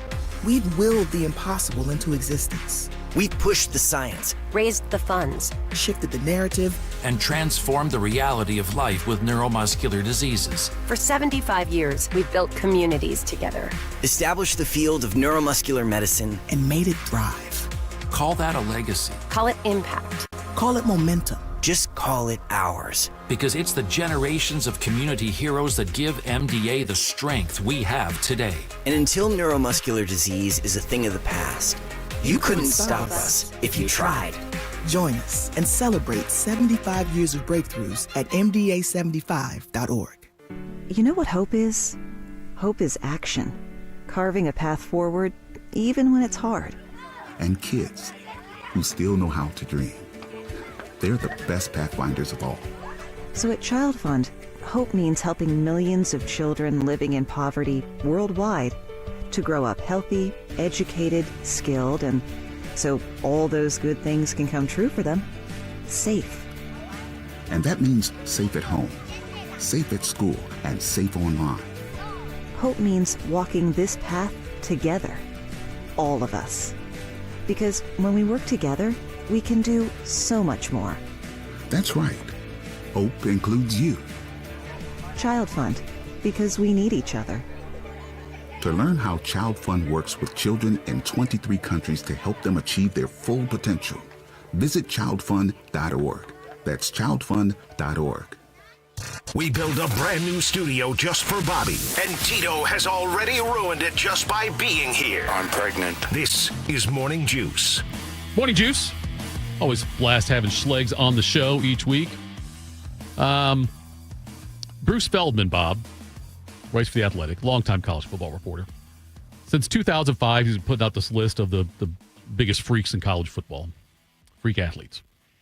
Freak athlete. Let me make sure I said that right. I got to make sure. The freaks list. In college. I had a couple nominees. But anyway. Freakouts. I don't think they're freaks anymore, though. Number one on his list, though, is Jeremiah Smith. And when you read some of these numbers of these guys on this list, some of the stats associated with them, some of their measurements, it's mind-boggling to me. So Jeremiah's 6'3.5". They put the half on there, 223. And he said the thing that he was asked about his summer and what he was most proud of. And he said it's the 225 pounds that he did on the bench 20 times, did 20 reps at 225. This dude's going to be an even bigger problem this year in college football. And he said that he could probably do like 5 of those before he got to Ohio State. 11-foot broad jump, 38-inch vertical jump, 23.5 miles on the GPS. And he also squatted 550 pounds. That's not a wide receiver. No. That's why he's so good. Did you need to like have confirmation of that, like to know? I mean, I could tell you by looking at him that those are going to be his numbers. I get a chance to see him watch and work, so that helps. Just my understanding of it and what he brings to the table, and he's obviously very, very talented. But yeah, I mean he's a guy with elite physical ability who works really hard, and when you have those two things in concert, you're going to have numbers like that. Caden Proctor, Alabama offensive tackle. He's 6'7", 366. Yep. Now, they said he's got 26% body fat. Sounds cool. Which means, and when you see 26%, I think that's a little higher now. But anyway, but it says he had 200, which means he has 274 pounds of lean muscle mass. This summer he squatted 815 pounds. Benched 535 and power clean 405. What'd you say, wait, 366? Yeah. That's according to this article is what they said. 274 ounce lean muscle. Yeah, see, here's the thing. That math doesn't exactly work. But Notre Dame's lost to Miami 4 of the last 5 times. I understand that. But when they say you have 26 pounds of body fat, or 26% body fat, here's your weight. Yeah. It doesn't mean that you have 74% of your body is muscle. Right. Oh, I know. Yeah. There are organs, there are bones. They have tests for that as well. Caden Proctor's a big, strong guy. Yeah. But those numbers aren't exactly correct. Number 10 on the list, Sonny Styles. Yep. And I keep forgetting he won't be 21 till November. Because he should still be a junior. Yeah. Like he's only in what would be his 3rd year of normal scholastic achievement because he reclassified and forewent his senior year at Pickerington Central and enrolled at Ohio State early. He is 6'4.5", 243 pounds. He broad jumped 11 feet, vertical jumped 40 inches, and squatted 675 pounds. His body fat is 10%. Last year, Styles said that he got to 23.2 miles per hour at one point. That makes sense. And he's like a Swiss Army knife on defense, right? You can put him just about anywhere, and he'll hold his own. Yeah, he's really good. Playing defensive back growing up and then transitioning to linebacker, and it's been a process that he's been working through, developing his skills, working at that, and all the while working to become a better athlete as well.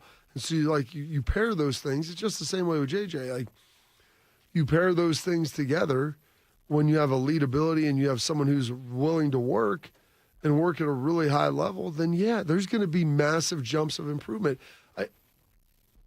I tell my kids this, and I kind of figured this out when I was in high school. And I was always a really skinny kid growing up. And I was like, if I work harder than everyone else, like, say if someone works hard, that's like equivalent to one day. Right. Like, I kind of began to realize it's like, well, my body will do really as much as I ask it to do. Now, maybe some of that's psychological. Maybe other people could do that too. I don't know. But I started looking at the math on this, and I'm like, okay, well, if I lift again later in the day and run again and do these things, like I'm going to continue to get bigger and faster at a greater rate than other people around me.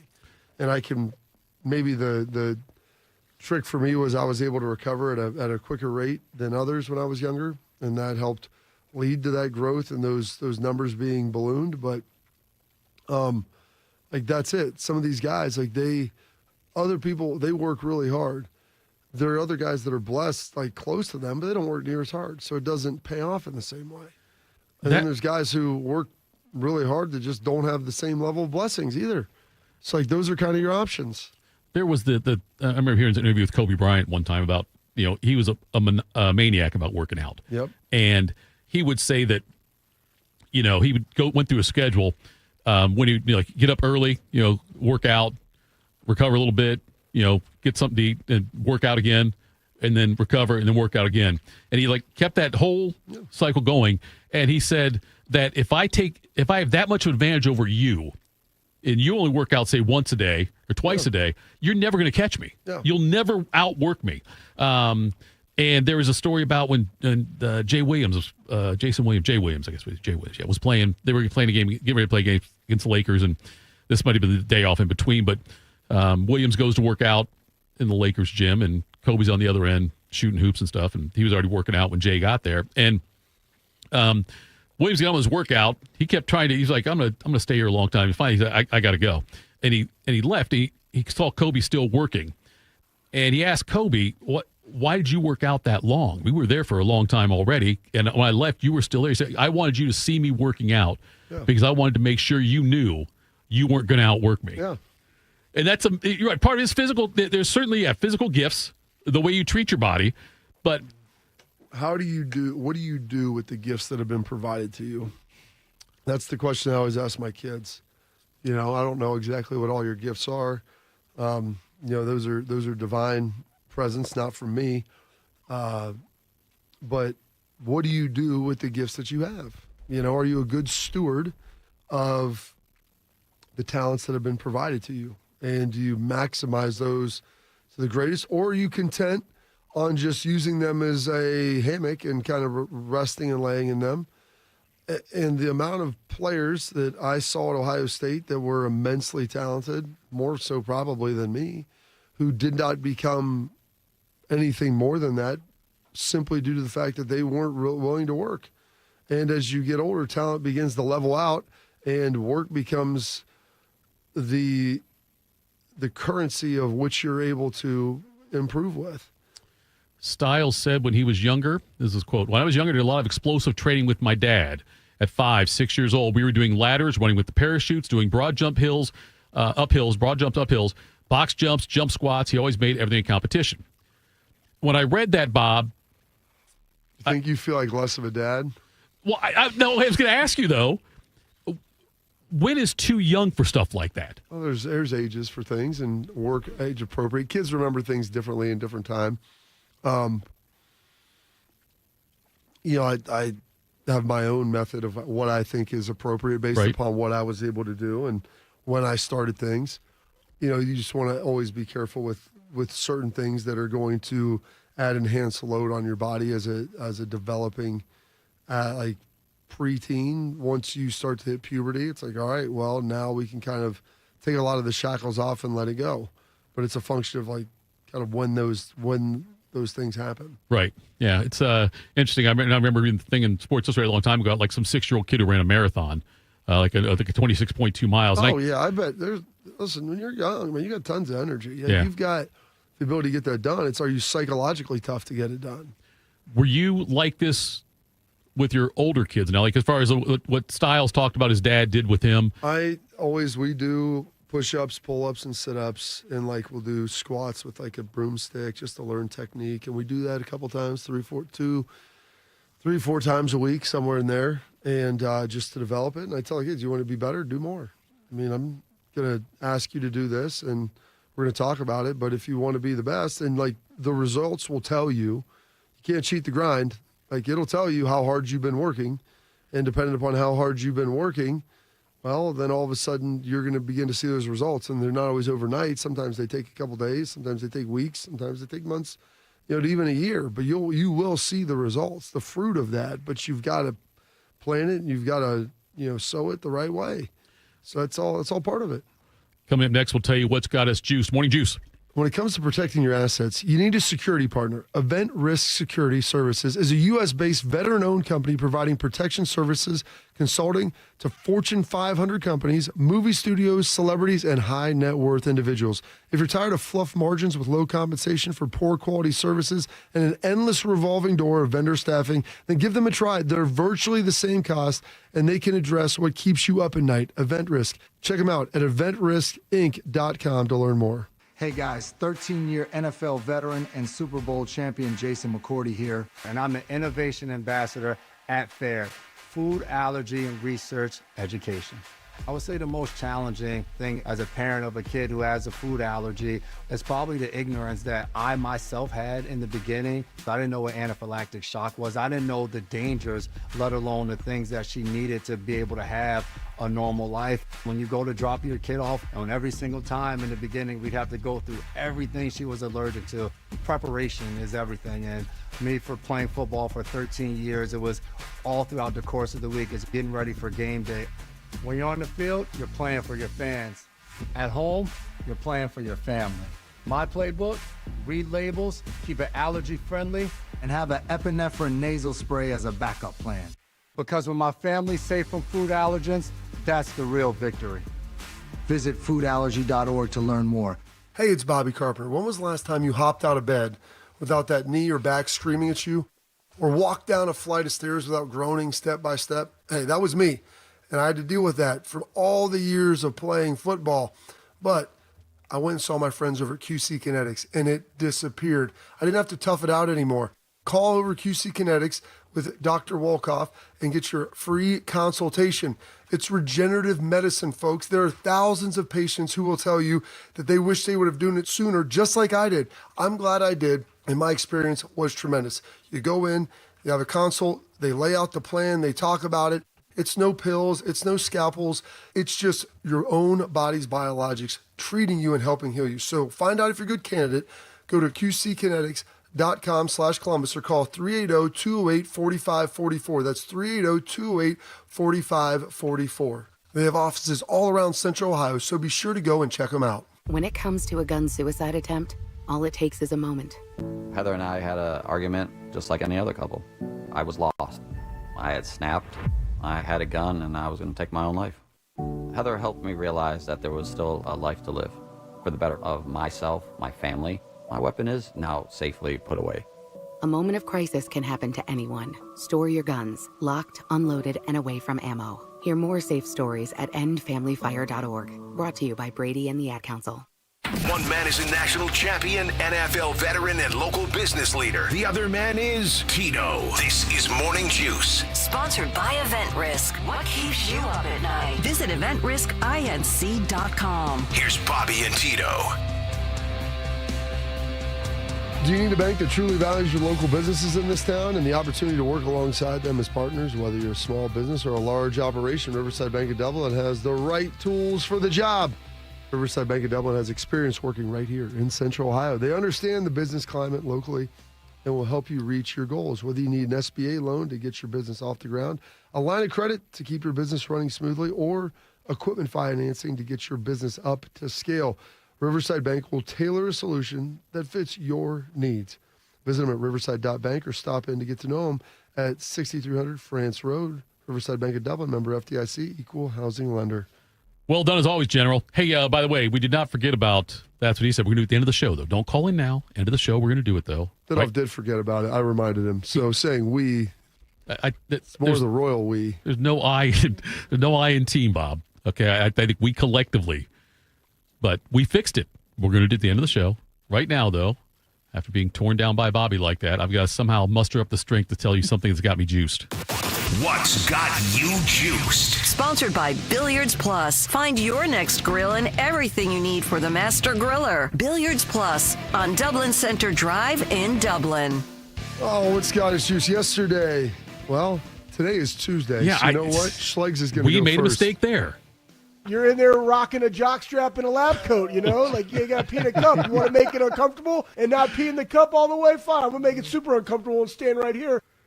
So the players are reporting to the hotel today. They'll be staying there for like the next 8 or 9 days or whatever it is, maybe a little longer. And Schlegs they made the strength coaches test the specific gravity of the urine to see urine density for hydration purposes. And so Schlegs and I had lab coats one night.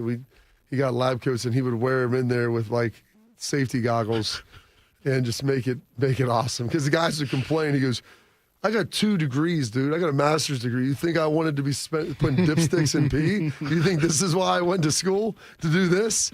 Just pee in the cup and give it back to me. Bodie, what's got you, Juice? What's got me juiced today, guys? We will start with this right here. In honor of Herb Brooks' birthday. He has since passed about little over 20 years ago now. But there was no chance I was only going to play one cut from that movie, given that it is probably my favorite movie of all time. So let's get a second cut from Herb Brooks, a.k.a. Kurt Russell from Miracle. Get a whistle. You guys don't want to work during the game? No problem. We'll work now. Go on. That one. You better think about something else, each and every one of you. When you pull on that jersey, you represent yourself and your teammates. And a name on the front is a hell of a lot more important than the one on the back. Get that through your head. Again. Who do you play for, Tito? United States of America. What also has me juice. Walked in this morning. Got to give a huge shout out to our guy, Anthony Rothman. I walked in, and on my desk this morning was a nice little poster with a signature from the man himself, not AR, but the guy on the poster, Emmitt Smith. AR was down there, or up there, I guess I should say, at Canton over this past weekend for the Pro Football Hall of Fame inductions and whatnot. AR left a little note saying, I figured you'd enjoy this. I hung out with your guy back when Bobby, they had a star on their helmet and they actually played like once. So the all-time leading rusher, that was pretty cool. I appreciate AR giving that to me there. Also, super juice for Shark tonight, throwing out the first pitch at the Clippers game. I believe all 3 of us going. Yeah, everybody in? we're all going. Yeah, cool. So he'll be there, and that'll be good to see Shark again and whatnot. He had called me yesterday, and I was making dinner and whatnot. I looked down at my phone, and I saw I had a missed call from him, so I called him right back about a minute or so later. He's like, sorry, Bodes, I didn't mean to call you. I was just trying to copy your phone number so I could send you the ticket. Okay, like, he's a senior citizen. Yeah, he's older, yeah. No judgment Technology's there on tough for him. What does not have me juiced, though, starting today for the next 2 weeks, I love her to death, I do, but I'm house sitting / cat sitting for my sister because her and my brother-in-law are in Hawaii for the next, well, she's there the next 2 weeks. He's there the whole month for his residency. And so she decided to take a 2-week vacation and go out there and just chill. So I am house sitting / cat sitting. I have tried to let her know that the cat would be okay if he's not, with somebody for 24 hours of the day.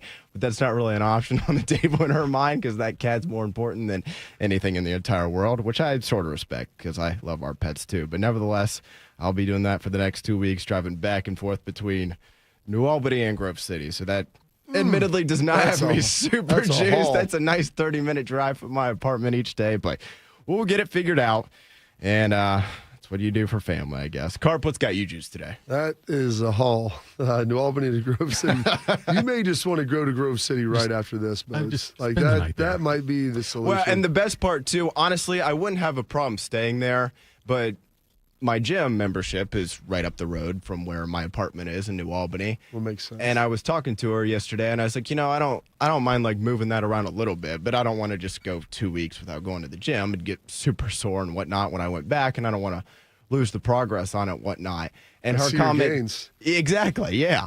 Her comment to me was, "Well, you can always walk around the neighborhood or use our Stairmaster." I was like, "Don't disrespect me like that, Madison." Walk around. That was a little bit of the conditioning versus exercise sort of thing we were talking about recently. You're like, Maddie, come on, man. I was going to go for a walk what today. What do you think I am, 80? Walk around the neighborhood? Stairmaster sounds like fun. That's just, I told her, I was like, just don't disrespect me like that again. She's like, what? I'm like, that just not going to go any further. Just don't be disrespectful like that. That's awesome. That's got me juiced, buddy, right there. Having that conversation with your sister, walk around the neighborhood. Oh, That's good. What's got me juiced, the Shark throwing out the first pitch tonight. That's going to be great. What time does that start? The game, I think, starts at 7. He'll be throwing the first pitch out, according to my sources, around 6:52. Okay. All right, good. I've got some Little League practice tonight. I'm going to try to get down there because you got to be there for the pitch. That's the whole point. Yes, and just warn you guys here. I think it's Dime a Dog night also. So I'm pretty sure you're right on that. So So parking. I'm a full house for Shark. Look, I know, Bobby, you've probably got a special placard somewhere. They'll let you park wherever you want. You'll probably pull onto the field if you want to. But I'm just letting you guys know ahead of time that if you're cutting it close, parking might be at a premium down there. Okay, well, that's good. I appreciate you. Put him, I think you got the chopper, you got the driver, whichever one. You'll be fine. Exactly. You'll be fine. I'll be good either way. Yeah. So that's got me juiced going to see Shark. Yesterday was my son's birthday. Caleb turning 9. That was fun.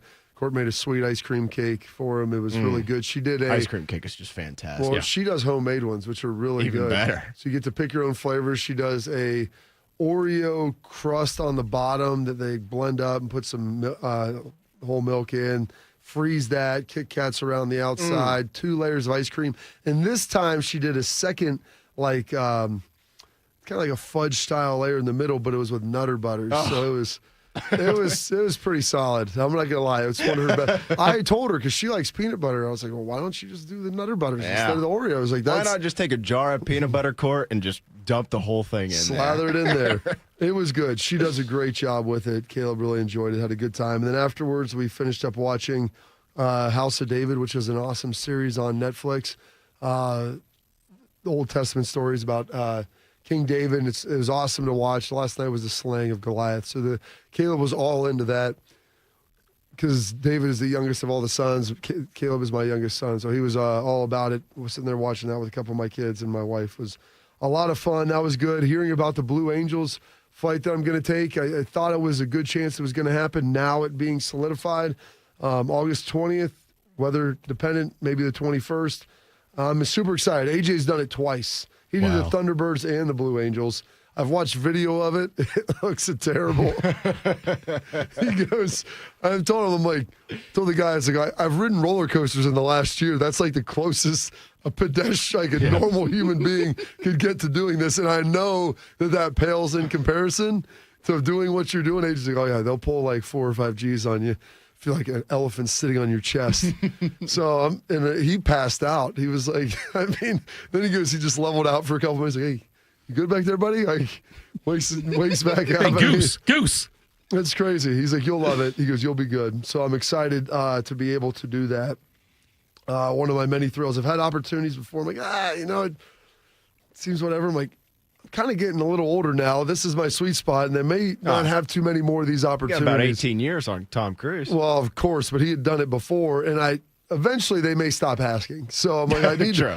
I've turned it down kind of twice. I was like, this one I'm definitely going to say yes, and hopefully get the kids out there. And you guys can come out. I'm trying to figure out when they want me there because I'm hoping to be able to do the show and then just head on over down to Rickenbacker right after this to be able to get it done.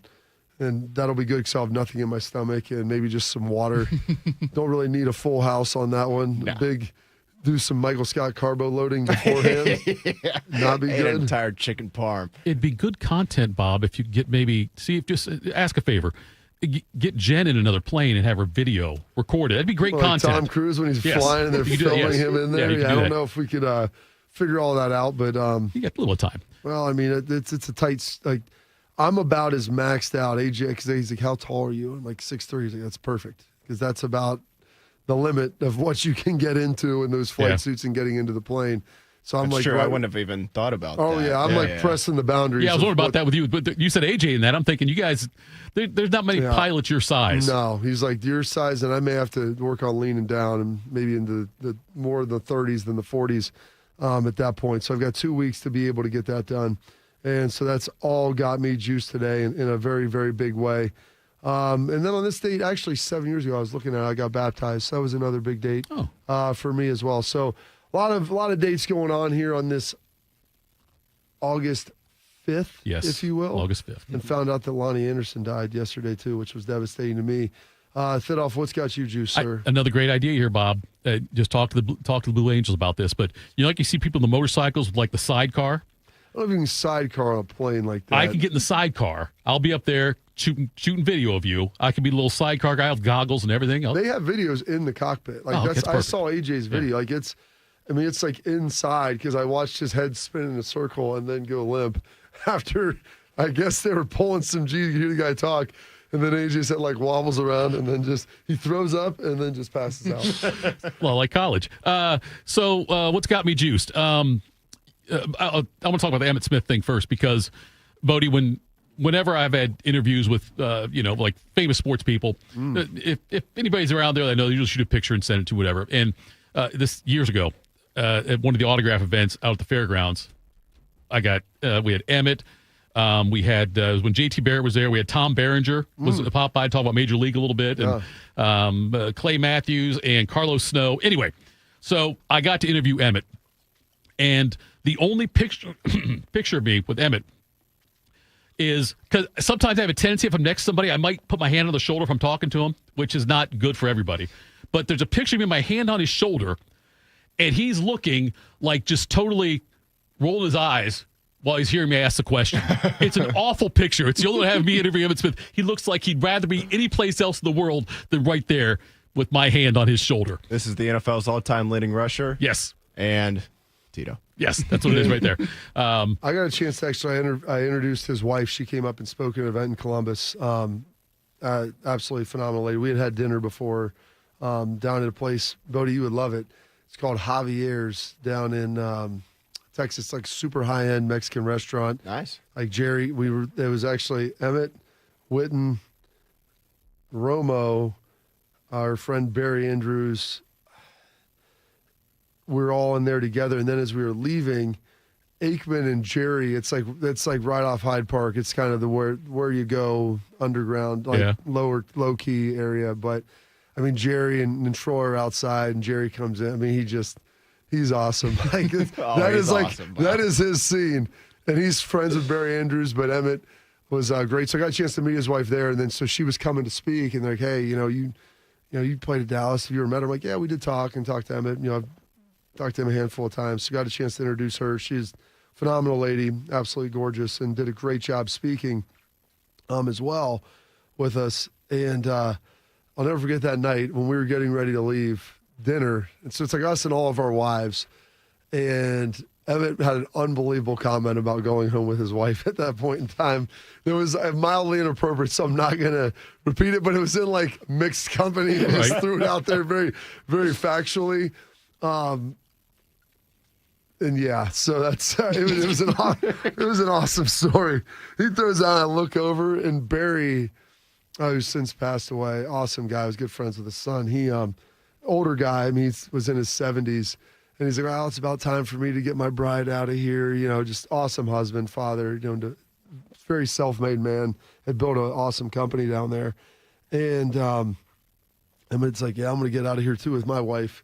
And then made an unbelievable, I can only imagine. Unbelievable reference, and he just nodded his head. I'm like, that's great. And I looked over at Witten, which just looking back at me like, wow, that really just happened. What else has me juiced? Yesterday, the golf thing that I did, and my buddy Andy and I, we started doing this. I'm just happy you survived. No, it wasn't easy. It was a real intestinal fortitude. 36 holes in I didn't walk 36. Okay. We rode. I had to walk out. Even just wearing a woman's quarter zip for 36 holes. That's impressive. But we started doing this, Andy and I, back in 2008 because we had a bunch of friends that were really good golfers and we sucked. And so, but we sucked equally. And so we started, when they do all their games and stuff, we said, you know what, it's me and you, it's a major, one-on-one. We're going to call it a major. And we started that in 2008, and then it's grown since then to where we do 4 events a year. We've had anywhere from up to like 20 people playing in these things before. All new people I've met. Now, like Andy's sons are playing in it.